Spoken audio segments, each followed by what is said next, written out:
63 দিন পরে করো, না হয় 63 মাস পরে করো। কথা ঠিক আছে নি আমার? হ্যাঁ, কথা বুঝেন নাই আমার? আরে আজকে তো আইছে, আসার পরে 63 বছর পরে আবার এই দিনে পৃথিবী থেকে চলে গেছে। মনের কষ্ট থেকে কথাগুলো বলছি। সম্মানিত উপস্থিতি, আমাদেরকে বুঝতে হবে, আমাদেরকে জানতে হবে, আমাদেরকে শিখতে হবে তাদের যা করছে। আপনি বলেন আমরা মিলাদুন্নবীতে জুলুস করছি এই জন্য আমরা বেদাতি হয়ে গেছি? এই তারা কি রাজনৈতিকভাবে ক্ষমতায় যাওয়ার জন্য কত কিছু করতেছে না? মানুষ একত্রিত করতেছে না? তো তাদেরকে বলবো এটার একটা দলিল জেনে এই কিতাবে আছে, রাজনীতি করার জন্য এত মানুষ একত্রিত করা যাবে। কথা কোন? আমরারটা বেদাত, আপনারটা ইবাদত। কথা কি বুঝে আসে আমার? কথা বলেন আসে? আরে আমি নবীর প্রেমে খুশি হয়েছি, আল্লাহ বলেছে খুশি হইতে, আমারে তুমি বেদাত বলে চালিয়ে দিলা। আর তোমরা যে লাঠি সোটা দিয়ে মাজার ভাঙ্গো, কত ধরনের কর্ম করতেছো, তোমাদের সবগুলো বেদাত। যাই হোক, সম্মানিত উপস্থিতি, অনেক সময় দেরি করে ফেলেছি, অনেক লম্বা সময় হয়ে গেছে, আমি আসলে আর আলোচনা করতে চাই না। আমি আপনাদেরকে একটা কথাই বলতে চাই, আপনার ঈমান যদি থাকে আপনি অল্প আমল দিয়ে আসল জায়গায় যেতে পারবেন, ঠিক কিনা বলেন? আর ঈমান যদি না থাকে পাহাড় পরিমাণ আমল দিয়ে কোনো লাভ হবে? কথা বলেন হবে? আরো জোরে হবে? সারা বাংলাদেশ থেকে আমাদের মুরব্বী যারা আছে, কেন্দ্রীয় কমিটিতে যারা আছে, তারা যখন আমাদেরকে ডাক দিবে, কেউ অসুস্থতার অজুহাত দিয়ে, কর্মের অজুহাত দিয়ে ঘরে বসে থাকবো না। আমরা জাতীয় ঐক্য গঠনের মাধ্যমে আমরা গোটা বাংলাদেশে সুন্নিয়তের জাতীয় ঐক্য গড়ে তুলে গোটা বাংলাদেশ থেকে আমরা এই বলৎকারদেরকে নিপাত করব, ঠিক কিনা বলেন? আমার কথায় একমত? ইয়া রাসূলুল্লাহ,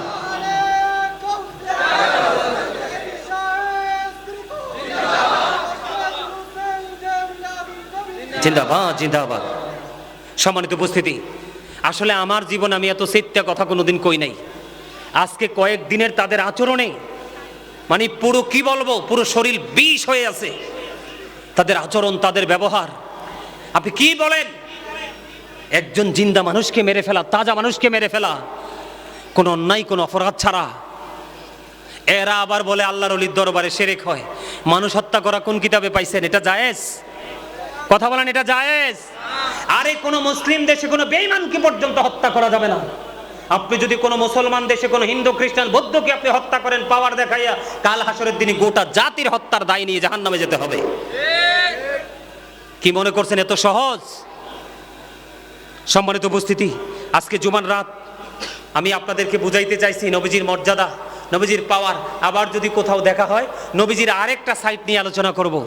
নবীজিকে নিয়ে আলোচনার শেষ নেই, শেষ নেই। তোমাদের জন্য পাঠিয়েছি উজ্জ্বল প্রদীপ, নরম মুবিন, সুস্পষ্ট আলো। আল্লাহ সে আলো পেয়ে কি করব? আল্লাহ বলেছেন ফালিয়াফরাহু, তোমরা আনন্দ উৎসব করো। আনন্দ করলে লাভটা কি হবে?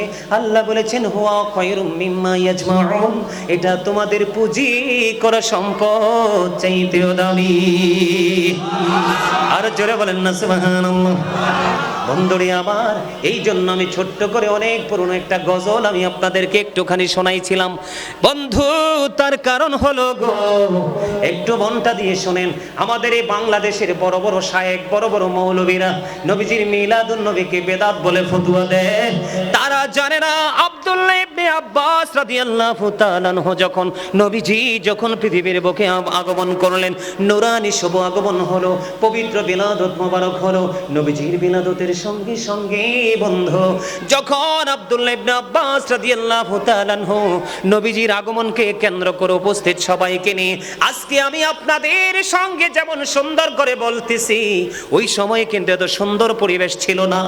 তারপরেও যেইটুকু ছিল এইটুকুতে বন্ধু নবীজির আগমন, নবীজির মিলাদ, নবীজির আগমন নিয়ে, মিলাদ নিয়ে আলাপ আলোচনা করতেছেন। ঠিক এই মুহূর্তে আপনার আমার প্রাণের নবীর সঙ্গে সঙ্গে এই পরিস্থিতিটা দেখতে পেলেন। দেখে সঙ্গে সঙ্গে জানিয়ে দিলেন, রে আব্দুল্লাহ ইবনে আব্বাস, আমার মিলাদ নিয়ে আলোচনা করতেছো। আমি নবীর জন্য, আমি নবীর পক্ষ থেকে তোমাদের জন্য সুপারিশটা ওয়াজিব হয়ে গেল। আরো জোরে বলেন না সুবহানাল্লাহ। আমি আল্লাহর কসম করে বলছি, বাংলাদেশের আহলুস সুন্নাত ওয়াল জামাতের অন্তর্ভুক্ত কোন আলেম, সে হোক মসজিদের মুয়াজ্জিন, হোক মসজিদের সানি ইমাম, হোক সে মসজিদের খতিব, যে পরিমাণ শিক্ষায় সে অর্জন করে সেটার পরিধির মধ্য থেকে সে কথা বলে, কখনো সুন্নিরা মানুষকে খুশি করার জন্য কথা বলে না। ঠিক কিনা বলেন?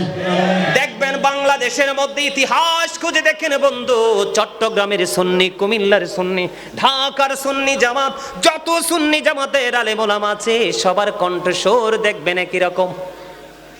কথা বলে না কেন? কিন্তু যারা নবীর বিদ্বেষী, নবীর মিলাদের বিদ্বেষ পোষণ করে, দেখবেন তাদের এক একজনের কথা এক এক রকম। আপনারা কি এগুলো খেয়াল করেন না? আরো জোরে বলেন, খেয়াল করেন কিনা? বন্ধুরে আমার, আমি আপনাদেরকে বলতে চাই, আব্দুল্লাহ ইবনে আব্বাস রাদিয়াল্লাহু তাআলা আনহু যখন নবীজির বিলাদত নিয়ে যখন আলোচনা করলো, নবীজি শুনে এত বেশি খুশি হলো, নবীজি সঙ্গে সঙ্গে বলে দিলেন, তোমাদের জন্য আমি নবীর সুপারিশ ওয়াজিব হয়ে গেল। আরো জোরে জোরে বলেন না সুবহানাল্লাহ। বন্ধু, আপনারা জানেন কিনা জানি না, আমি আবু বকর ওমরের প্রেম নিয়ে বন্ধু আমি একটা গজল লিখেছি, ছোট্ট করে একটু শোনাবো, শোনাবেন নি? এখানে দেয় না, আতর দিতে হবে এইভাবে। আমার শুনবেন নি গজলটা? আপনার পারলে আমার সাথে একটু গাইবেন, বেশি গাইব না, তারপরে আবার আলোচনায় ঢুকবো। নবীজি কেমন করে বলো তোমায় দেখি, ওগো নবীজি কেমন করে বলো তোমায় দেখি, আছো তুমি ওই মদিনায়, আছো তুমি ওই মদিনায়, সঙ্গে নিয়ে দুই প্রেমিক সাথী, কেমন করে বলো তোমায় দেখি, দেখার আশা আমার মনে পুষে রেখেছি আপন করে, বলেন দেখার আশা আমার মনে পুষে রেখেছি আপন করে, পাই যদি গো নবী তোমার দিদার, শীতল হবে মোর দুটি আঁখি, কেমন করে বলো তোমায় দেখি, বলেন ওগো নবীজি কেমন করে বলো তোমায় দেখি। মারহাবা বলেন না? গজলটা অনেক লম্বা, এটা লিখেছিও আমি, শুরু দিয়েছি আমি। সম্মানিত উপস্থিতি, বিশেষ করে যুবক ভাইদেরকে বলবো, ইয়াং ম্যান যারা, তোমাদেরকে বলবো ভাই, রাসূলের প্রেমে শুধু আমি গাজী সুলাইমান শান গাই না, হাসান ইবনে সাবিত রাদিয়াল্লাহু তাআলা আনহু মসজিদে নববীর মিম্বরে দাঁড়িয়ে দাঁড়িয়ে নবীজির শান গেয়েছিলেন, আর আমার নবী খুশি হয়ে বলেছিলেন, আল্লাহ হাসান ইবনে সাবিতকে রূহুল কুদ্দুসের মাধ্যমে সাহায্য করো। জোরে জোরে বলেন না সুবহানাল্লাহ। আপনার নবীর প্রেমের শান হৃদয়ের মধ্যে আরো বেশি প্রেম কি করে জাগ্রত করে, ঠিক না ঠিক? আরো জোরে বলেন। আমার লেখাগুলো আপনারা খেয়াল করবেন, লেখাগুলো অত্যন্ত আমি সহজ ভাষায় লিখেছি, যেটা আপনিও চাইলে সুর দিতে পারেন। আসলে দুইজন প্রেমিককে সাথে নিয়ে নবীজি শুয়ে আছে না, আমি কিন্তু ওখানে গিয়ে নিজের চোখে দেখে এসেছি, এদের কত সৌভাগ্য। আমি একটু এক্সাম্পল দিব আপনাদেরকে, তারপর আবার মিলাদে ফিরে যাব। বন্ধুরে আমার, দুইজনের মধ্যে কত প্রেম ছিল আমার নবীকে নিয়ে বন্ধু। বন্ধুরে আমার, ও চট্টগ্রাম হামিদপুরের আমার ভাই, আমার বাবারা, মা গো হৃদয় খুলে শোনো গো, আমার বোনদেরকে বলবো হৃদয়ের জানালা খুলে তোমরা সবাই শোনো, কারণ চারপাশ নবীর দুশমনেরা ঘিরে ফেলেছে, নবীর ইজ্জতের চাদর ধরে টানাটানি শুরু করেছে, ঠিক না ব্যাঠি? এই জন্য বন্ধু আমি বলবো, নবীর সাথে প্রেম কেমন করে করতে হয় রে, তুমি যদি কোরআন হাদিস না বুঝো বন্ধু, আবু বকর এবং ওমর ওই দুইজনের দিকে একটু নজর দিয়ে দেখো। একদিন আমার নবীজি বললেন, ওমর তোমরা দিনের জন্য দান করো। দান করার কথা যখন বলল, যুদ্ধের নামটা এই মুহূর্তে আমার মনে পড়তেছে না, একটা যুদ্ধের পূর্বক্ষণে বলছিলেন বন্ধু, তখন হ্যাঁ উহুদ না, বন্ধুরে আমার, তখন আমার নবীজি যখন বললেন যে তুমি দান করো, এবার ওমর মনে মনে চিন্তা করলো, একটু খেয়াল করবেন নবীজির ভালোবাসা, নবীজির জবানের প্রতি তাদের মূল্যায়ন কত বেশি। তখন বন্ধু নবীজি যখন বললেন দান করো, এবার ওমর মনে মনে চিন্তা করলেন, আমার জীবনে কোনো দিন আমি আবু বকরকে হারাতে পারিনি, আজকে আমার কাছে দৌলত আছে, আমি নবীজির দরবারে দৌলত আমি দান করে আজকে আবু বকরকে হারাবো। বন্ধু, তাদের মধ্যে নবীর প্রতি কেমন শ্রদ্ধা, কেমন ভালোবাসা ছিল রে। ও হামিদপুরের মানুষ, কেমন করে বুঝাইলে বুঝবা বন্ধু। এবার আবু বকরও আসলেন তার সম্পদ নিয়ে, হযরত ওমরও আসলেন তার সম্পদ নিয়ে। ওমরকে নবীজি ডাক দিলেন, ওমর কাছে আসলেন, ইয়া রাসূলুল্লাহ। আসার পরে ওমরকে ডাক দিয়ে বললেন, ওমর তুমি কতটুকু তোমার ফ্যামিলির জন্য রেখে এসেছো? নবীজি খবরটা জানে কি জানে না? জানার পাওয়ার আল্লাহ দিছে কি দিছে না? না হয় নবীজি কেন আগে প্রশ্ন করলেন যে তুমি কতটুকু ফ্যামিলির জন্য রেখে এসেছো? ওমর একটা ডাক দিয়ে বললেন, ইয়া রাসূলুল্লাহ, ইয়া হাবিবাল্লাহ, নবী গো, আমি আমার ফ্যামিলির জন্য অর্ধেক রেখে এসেছি, আর অর্ধেক আমি আপনার কাছে নিয়ে এসেছি। এবার আবু বকরকে ডাক দিলেন, আবু বকর কাছে এসে আবু বকর বললেন, ইয়া রাসূলুল্লাহ, ইয়া হাবিবাল্লাহ, নবী গো, আমি আমার যেটুকু সম্পদ ছিল সবটুকু নিয়ে এসেছি, তোমার ফ্যামিলির জন্য তুমি কি রেখে এসেছো? এবার হযরতে আবু বকর সিদ্দিক রাদিয়াল্লাহু তাআলা আনহু একটা ডাক দিয়ে বলল, ইয়া রাসূলুল্লাহ, ইয়া হাবিবাল্লাহ, নবী গো, আমি আমার ফ্যামিলির জন্য কিছু রাখিনি, আমি আল্লাহ এবং আল্লাহর হাবিবকে রেখে এসেছি। জোরে জোরে বলেন না সুবহানাল্লাহ, আরো জোরে বলেন না সুবহানাল্লাহ। বন্ধু, সেই আবু বকর একটা ডাক দিয়ে বলল, নবীর উম্মতেরা রে, তোমরা সবাই শুনে রাখো, কেউ যদি মিলাদুন নবীতে, নবীর আগমনে খুশি হয়ে, কেউ যদি ঈদে মিলাদুন নবীতে মাত্র 1টি টাকা খরচ করো, নবীর প্রেমে বিভোর হয়ে, নবীর প্রেমে পাগল হয়ে, আমি আবু বকর কথা দিলাম, আমার নবীর আগমনে খুশি হয়েছো, আমার আল্লাহ বলেছে খুশি হওয়ার জন্য তুমি খুশি হয়েছো, খুশি হয়ে মাত্র 1টি দিরহাম তুমি খরচ করেছো, আমি কথা দিলাম রে, আমি আবু বকরের সাথে তুমি জান্নাতে থাকবা। আর জোরে বলেন না সুবহানাল্লাহ। হযরত ওমর একটা ডাক দিয়ে বললেন, নবীর উম্মত শোনো গো, কেউ যদি ঈদ মিলাদুন নবীকে উচ্চ মর্যাদার সাথে পালন করে, কিসের সাথে?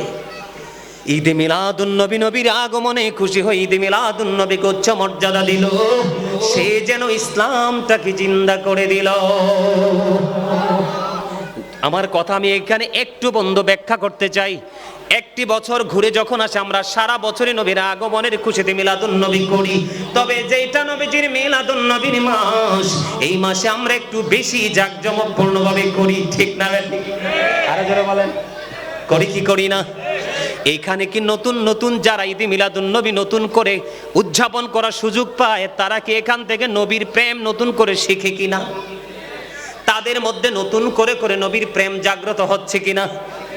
এটাই হলো বন্ধু মূল লক্ষ্য। নবীকে চিনতে পারলে নবীর আদর্শ তোমার মধ্যে অটো চলে আসবে, নবী চিনতে না পারলে নবীর আদর্শ কখনোই তোমার মধ্যে আসবে না।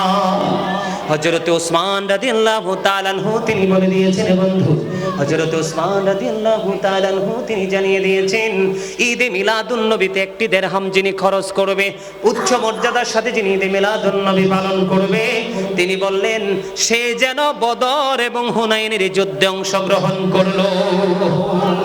জোরে জোরে বলেন না সুবহানাল্লাহ। আপনি আমি বদর এবং হুনাইনের যুদ্ধ দেখছিনি, যাওয়ার সুযোগ আসেনি?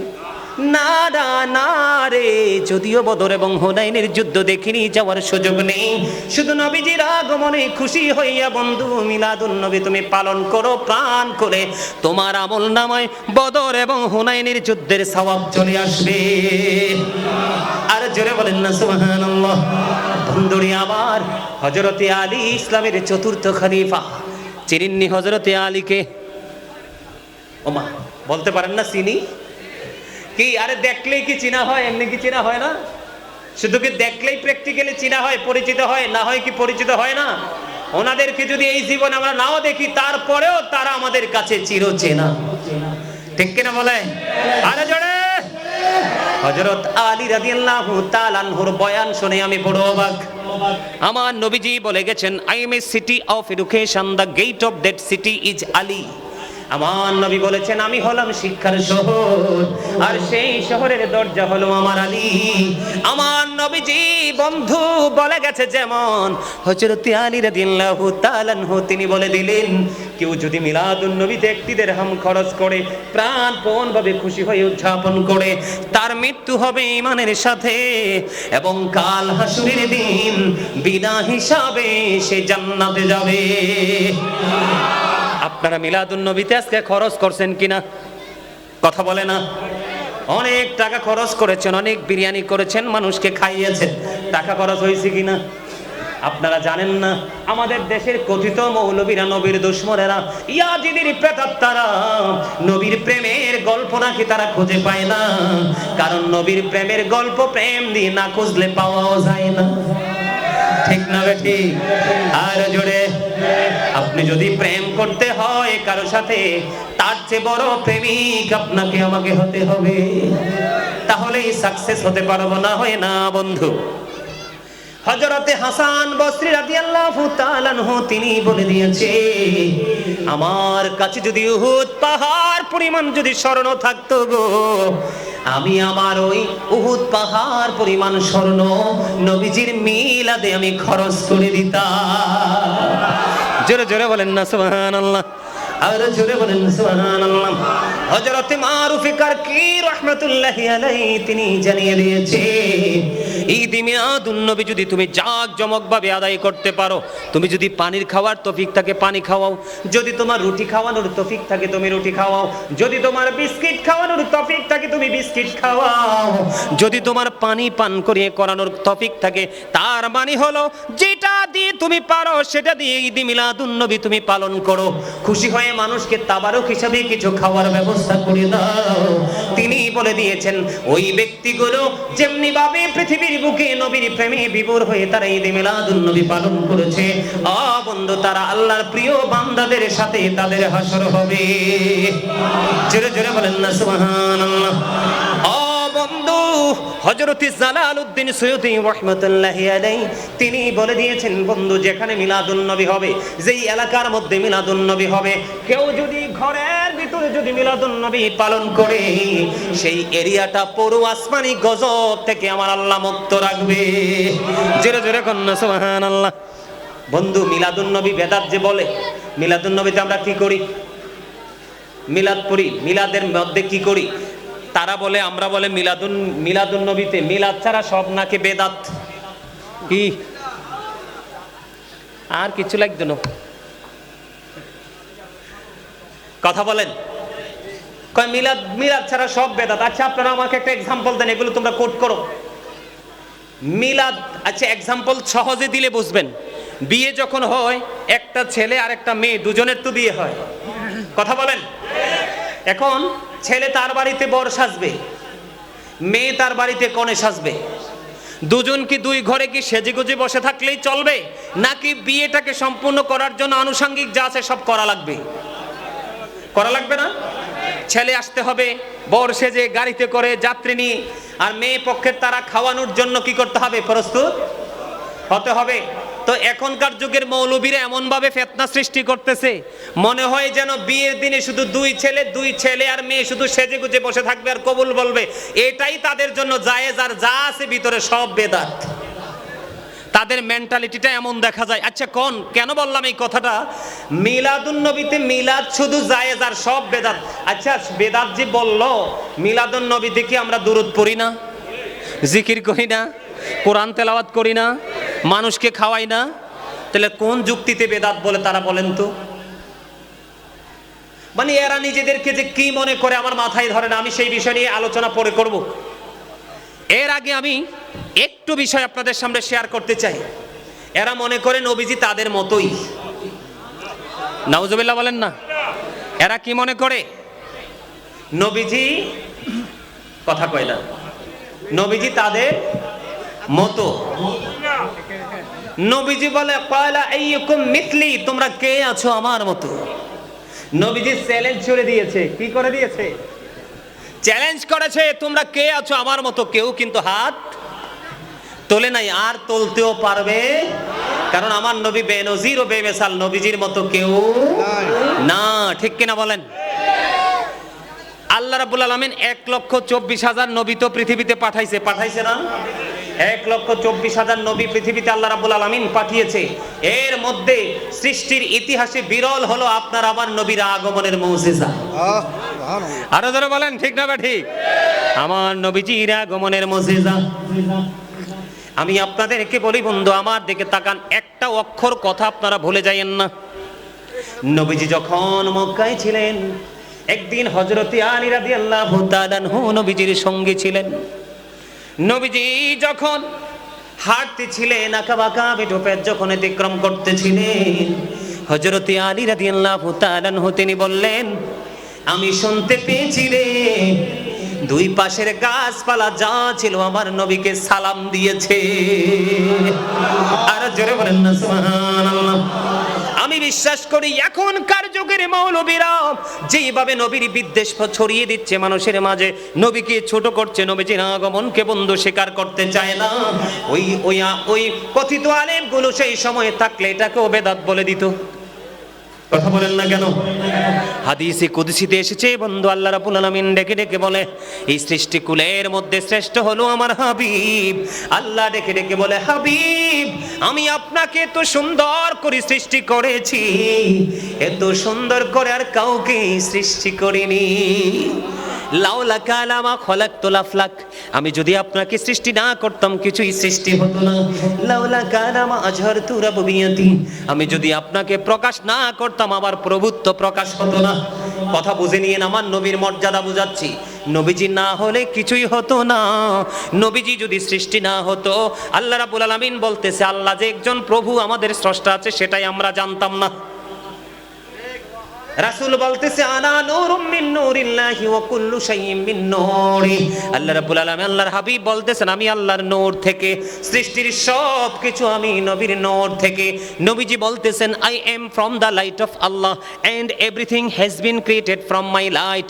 আমি হলাম আল্লাহর নূর থেকে, সৃষ্টির প্রত্যেকটা বস্তু আমি নবীর নূর মোবারক থেকে। সুবহানাল্লাহ বলেন, আর জোরে বলেন সুবহানাল্লাহ।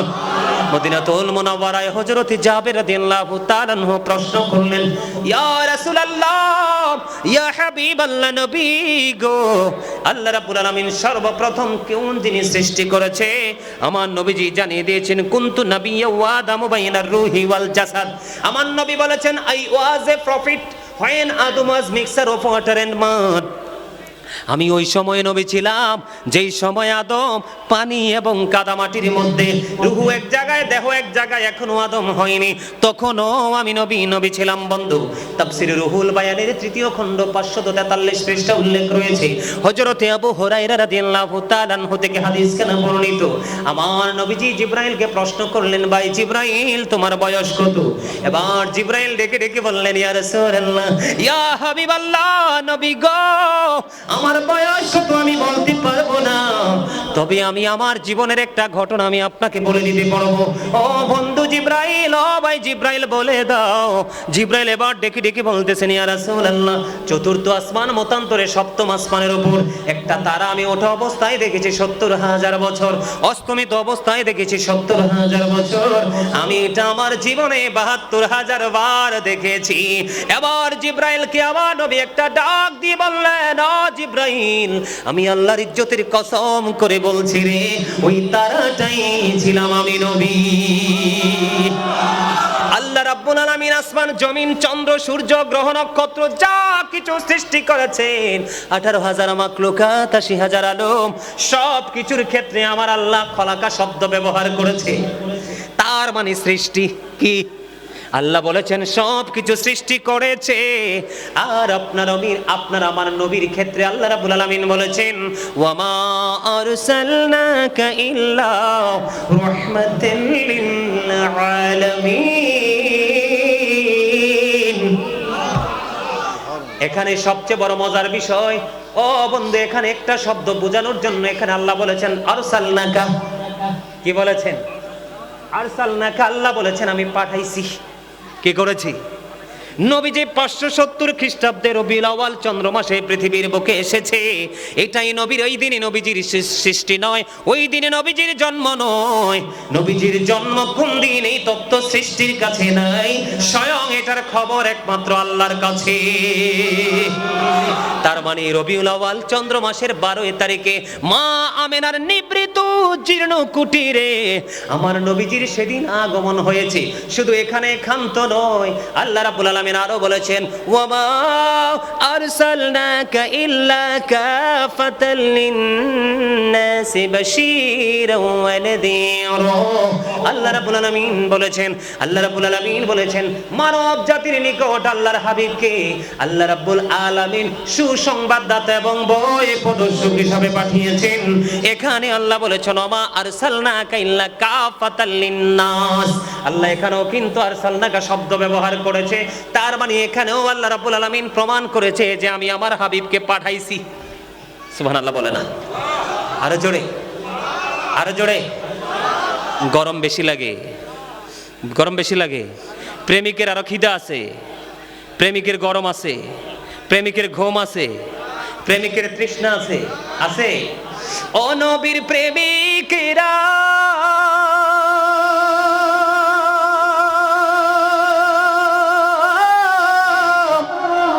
দিশেহারা মরণের ভয় করে না, প্রেম তো না। বলেন ও নবীর প্রেমিকেরা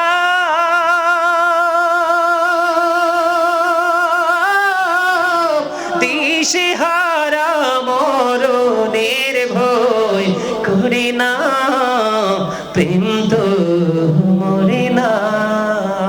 মারহাবা। আমার সাথে সুর দিতে পারেন না? আরে আমি যখন ওয়াজ শিখবো, বুঝছেন নি, বক্তা হমু, তখন কিন্তু আমি এরকম একজন বক্তা খুঁজে পাই নাই। আমাদের সময় কিন্তু এত ঘন ঘন মাহফিল ছিল না। আমরা যখন ছোট তখন কিন্তু 4-5 গ্রাম পরে মিলে একটা মাহফিল হইতো না। ভুল কইছি ভাই? কি বলেন? কিও ঠিক না? এখনকার ছেলেদের নবীর প্রেম ইসলাম সম্পর্কে জানা একবারে সহজ। আমাদের সময়টা অত সহজ ছিল? প্রেম কি মরে? কথা বলেন, প্রেম কি মরে? প্রেম কখনোই মরে। আমি আপনাদেরকে বলি কেন আমি একটু শোরটা দিলাম। আপনাদের সবার পরিচিত, আমি কিন্তু আমার আলোচনায়